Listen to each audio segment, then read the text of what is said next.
My dear child, not because the attack was not real, not because the pain did not land the way they intended it to, not because you were somehow untouchable and the blows glanced off without effect. They landed. Some of them went deep, but the fact that you are here, the fact that you are breathing and receiving and listening, is the evidence that what lives inside you is not something that their plans were ever equipped to destroy. Your victory will be so complete, you will forget the name of the pain.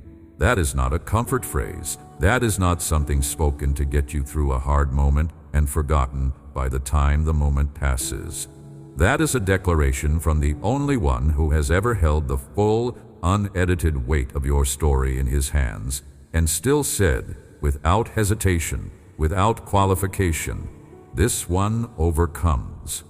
Think about what it actually means to forget the name of the pain. Not just to survive it, not just to carry it well enough that it does not completely stop you.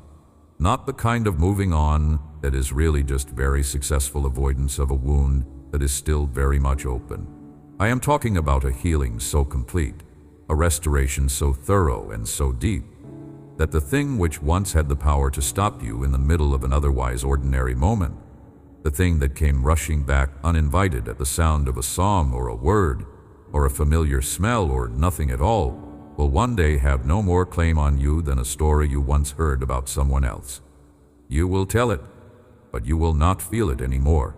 The emotional charge will have been removed from it entirely, not because you learned to suppress it better, not because time created enough distance that the sharpness dulled into something manageable, but because I reached into the place where that wound lived, and I removed it by its root. That is what I do for the ones I love, and you are one of the ones I love. Not one of many in a way that dilutes what that means. One of the ones I love in the way that a good parent loves each child completely, not dividing the love between them so that each gets a fraction. Each one receives the whole of it. That is the mathematics of the kind of love I carry. It does not operate on scarcity. What I give to you does not reduce what is available for anyone else. And so the love directed at you specifically, the attention, the care, the active work toward your good, is complete and full and entirely without reservation. Let that stay with you for a moment before we move forward. Not as a general sentiment about my disposition toward humanity, as a specific statement directed at you, at the particular history you carry, at the version of you that exists right now in this exact moment with everything you are holding. I love you, not despite the complicated parts, not in spite of the seasons when you were not at your best, not provisionally, contingent on what happens next, completely, presently, with full awareness of everything I am aware of about you, which is everything there is to be aware of, and with no reservation. You trusted in empty promises. You put the weight of your heart into hands that were not strong enough to hold it. And I want to spend some time here because a crash of that kind of disappointment is not a simple sadness. Disillusionment has a very specific quality. It is not the grief of losing something good. It is the grief of discovering that the goodness you believed in was not there. The thing you leaned on turns out to have been hollow at the center. The promises that sounded solid dissolve when the moment arrives that they were supposed to hold. And when that happens, when you find out that what felt like foundation was just a surface that looked like foundation, something shifts in you at a level that is very hard to describe. You do not just stop trusting the person or the institution or the relationship that failed you. You begin to wonder whether trust itself is a kind of foolishness, whether hope is something that wise people learn to stop extending, whether the very capacity to believe in what has not yet happened is a vulnerability you can no longer afford. I watched it happen to you. I know the exact moment when the thing that was supposed to hold you did not hold. And I know what it cost you, not in vague general terms, specifically, down to the quality of the silence in the room afterward, down to the way the world looked different when you walked out of that experience than it had looked when you walked in. down to the version of you that emerged from that disappointment, who was measurably smaller in some ways than the version that went in, who had recalibrated what was possible downward in response to what had happened. I know all of it, not because I have been collecting data about your life, because I was there. My presence surrounding you was constant, even in the moments when I felt most absent to you. I never left your side, even when the circumstances made it impossible for you to feel me there. And this matters because the trap of that kind of disillusionment is that it revises your understanding of what love is capable of. You experienced human love failing. You experienced human promises breaking. You experienced human hands letting go when you needed them to hold. And without intending to, you began to interpret those experiences as evidence about what all love is like, what all promises do, what all hands eventually do. The experiences were real. The conclusions they seemed to point toward were wrong. Because I am not a human. My hands are not human hands. My promises are not made of the same material as the promises that broke. My love is not subject to the same pressures and limitations and failures that human love is subject to. And learning to receive what I offer without filtering it through the lens of what human love has done requires a shift in understanding that I am actively working to bring about in you right now. Your enemies had decided to make an end of you. That is not an exaggeration or a dramatic interpretation. There were people in your story who looked at your life and made a deliberate choice. They sat with the decision and they committed to it. The goal was to strip away your dignity, to close every door, to fill the space around you with shame until you accepted the diminished version of yourself as the true version. They wanted you to take on the label they were assigning you and stop fighting it. They wanted the internal capitulation, not just the external compliance, but the actual surrender of your sense of who you are and what you are worth. Because as long as you believed in your own worth, as long as you held on to any sense that the assessment they were giving you was false, you remained a kind of resistance to them, and they wanted to eliminate that resistance entirely. And for a time, some of it worked. I am not going to minimize that. Some of the shame they pressed into you went in. Some of the lies they told about your value landed and took root in parts of you that were built to hold something entirely different. The marks were real. The confusion was real. The period of genuinely not knowing what was true about yourself was real. None of that needs to be minimized or moved past too quickly in order to get to the good part. The pain was real. The confusion was real. The damage was real. But here is what else is real. They could not finish the job. Stop and sit with that for a moment. Not as a platitude, as a fact. The entire coordinated effort to make an end of you did not succeed. The people who committed to seeing you broken are looking at someone who is still standing. And that is not because you are uncommonly resilient. It is not because you are stronger than the average person. It is because they were working against something they fundamentally did not understand. They measured you by what they could see, and they did not have access to what they could not see, which was the source. They could not calculate for me. And because they could not account for my hand in your life, every calculation they made about the likely outcome was based on incomplete information. The math was wrong from the beginning because they left out the most important variable. You are more valuable than the entire universe. I want to explain this rather than just assert it. The universe is vast. The universe contains structures and phenomena and forces of such staggering scale and complexity that human minds are genuinely unable to hold the whole picture at once.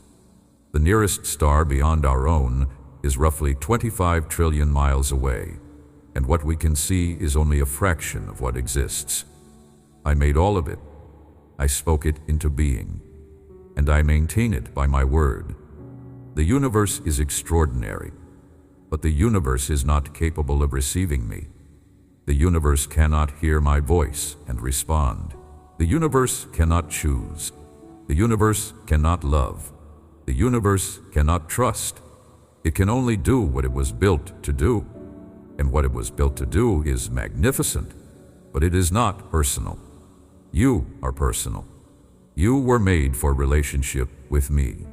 You were made with the capacity to hear my voice and recognize it, to receive what I offer and respond, to trust what cannot yet be seen, to love without guarantee of return. These capacities do not exist in the physical cosmos. They exist in you. And the things that exist in you that do not exist anywhere else in the material universe make you worth more than the material universe. So when your enemies used the scale of the universe to make you feel small and irrelevant, they were working with the math backwards. The comparison works in the other direction. The mountains are magnificent, but they cannot know me. The oceans are powerful, but they cannot choose me. The stars are ancient, but they cannot trust me. You can. You are doing it right now. Your victory will be so complete, you will forget the name of the pain. Hold on to that. Let it go down into the places that are still raw and still waiting for something to be true enough to hold on to. There is something I want you to understand about how this kind of healing works. It does not function like the healing of a bone, where the break happens, time passes, and eventually the place that was broken is simply solid again. What I do goes beyond the physical analogy. When a bone heals, it is healed, but the body knows where the break was. The X-ray remembers. The structure at that site is slightly different than the surrounding tissue. But what I do with the places that were broken in, you does not leave that kind of residue.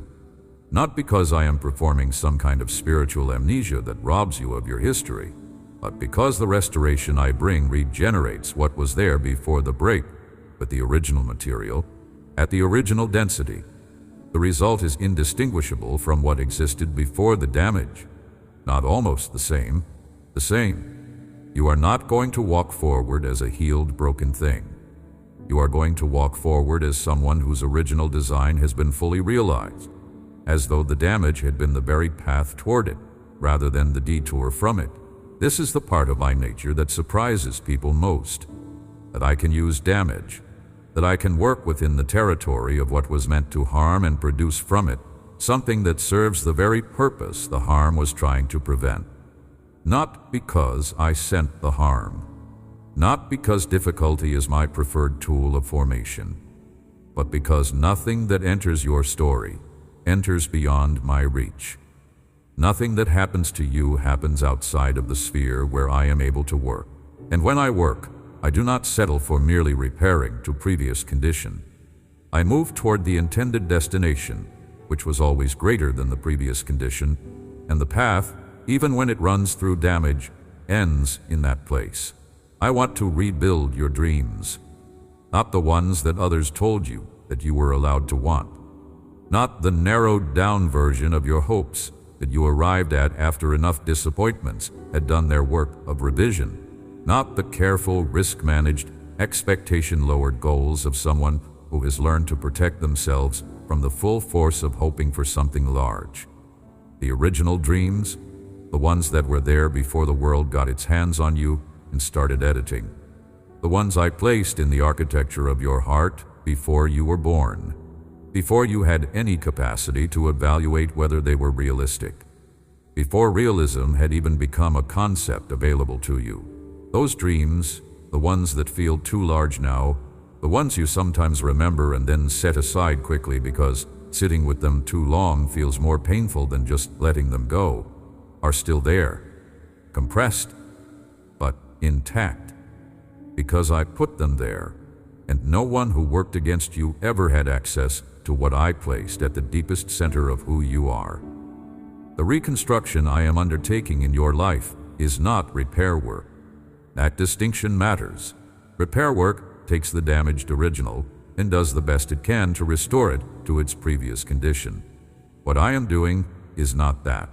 What I am doing starts from the same original blueprint that existed before any of the damage occurred, but the result is not a return to the pre-damaged state. It is the arrival at the intended state, which was always more than what existed before things went wrong. The broken version of your dreams, the things that fell apart, the plans that did not hold, were approximations, working models. What I am working toward is the real thing, the full thing, the thing that was always the actual destination, and which the approximations were pointing toward, even when they failed. I want to take you to heights you did not expect to see. Think about what it means to be taken somewhere unexpected. Not just somewhere you did not plan to go. Somewhere you actively did not believe you would ever go. The ceiling you have in your imagination about what your life can be is lower than mine. Significantly lower. Because you built it in response to evidence from your history, evidence of what happened when things did not work out, evidence of what other people told you was possible for someone with your background and your circumstances and your particular collection of limitations. And all of that evidence is real, but it is not complete. It is missing the most important piece. It is missing what I am capable of doing through someone who keeps trusting me in exactly the kind of seasons you have been in.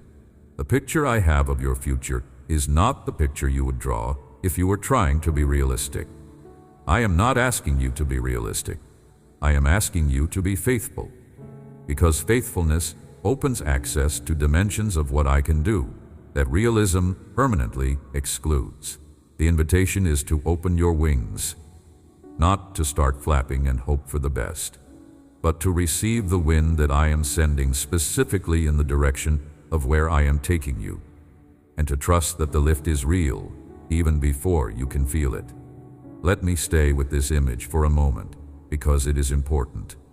An eagle does not generate the altitude that makes it capable of seeing what it sees and going where it goes through the intensity of its own physical effort. It finds a thermal, a column of rising warm air, and it opens its wings into that column, and it rises. The rising is real. The altitude is real. The view from up there is real. But the eagle did not produce it by effort alone. It found the current, and it opened into it. And what I am telling you is that there is a current available to you right now. A movement in the spiritual atmosphere that is specifically directed toward carrying you to the place I have prepared. The invitation is to open into it, to stop managing your altitude through sheer effort and control and the careful application of your own limited capacity, and to extend your wings into what I am already moving in your direction. Something else about the heights I am describing. When I say I want to take you to places you did not expect to see, I am not describing an experience you will have alone. The altitude I am inviting you into is shared altitude. I am going with you, not sending you in the direction of something good and waiting to see how you do. Moving with you. Being the wind under your wings, yes, but also being the companion on the journey, the one who knows what you are seeing and can speak to you about it as you see it. Because the relationship between us is not a transaction where I dispense blessings from a distance and then evaluate how well you receive them. It is a living, ongoing, intimate exchange between a father and a child who are genuinely in each other's company.